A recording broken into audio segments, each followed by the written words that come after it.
je dirais, ne sont plus élevés peut-être comme les enfants d'il y a, on va dire, d'il y a 30-40 ans, ou enfants pour lesquels, dans l'éducation, et ça, depuis des millénaires, ça a toujours été comme ça, le rapport à l'autre était plus important que le rapport à soi.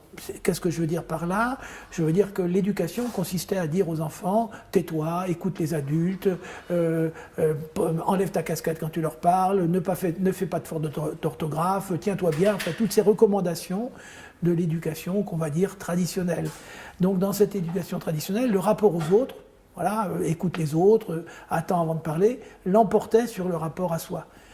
Depuis, on va dire, une petite vingtaine d'années, l'éducation fait primer, je dirais, le rapport à soi avant le rapport à l'autre. Dis-moi, mon chéri, ce que tu veux, dis-moi ce que tu as envie, fais ton propre choix, exprime-toi, dis-moi ceci, dis-moi cela. Et on voit bien que dans une quête, je dirais, de supposé bien-être et de supposée santé psychologique, le rapport à l'autre est perçu comme presque une entrave face à l'épanouissement de soi. Ce que les parents aujourd'hui cherchent avant tout, c'est à obtenir que leur enfant aille au maximum de son potentiel et soit épanoui. Dans ce contexte-là, je le répète, ce rapport à soi devient premier. Donc aujourd'hui, les adolescents, ils attendent du monde une forme de reconnaissance, une forme d'attention et une forme de considération.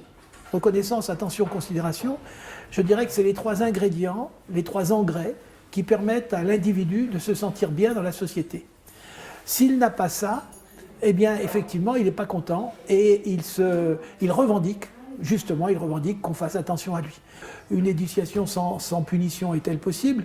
Donc c'est toute la question effectivement de la punition, mais peut-être plus encore de la sanction, et au-delà de la punition et de la sanction, c'est la question de la limite.